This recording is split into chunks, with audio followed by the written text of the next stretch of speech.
The way that I like to think of Angelica is really at its root, this is a stimulant, okay? So much of what this plant does can really just kind of really be seen as almost like sub properties of the stimulant property that it has.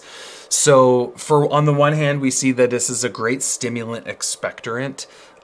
So all of those resins and volatile oils have a nice strong affinity for the lungs and for the respiratory system. So it's helping to stimulate expectoration, it kind of irritates the throat, stimulates the cough reflex, and helps to penetrate thick congealed mucus in the lungs to lift it away and facilitate in its expectoration.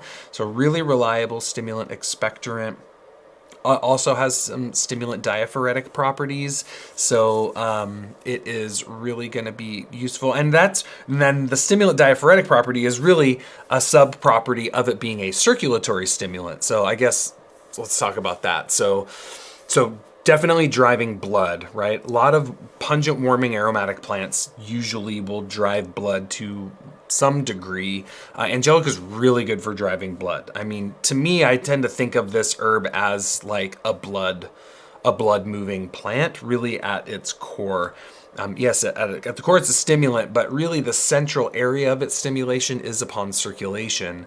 So it's going to drive blood to the periphery. This is where we get that stimulant diaphoretic property, driving blood to the periphery, opening up the pores, dilating capillary beds, pushing blood to the surface, and then relieving tension on the surface so that a sweat can be produced during a fever. So great stimulant diaphoretic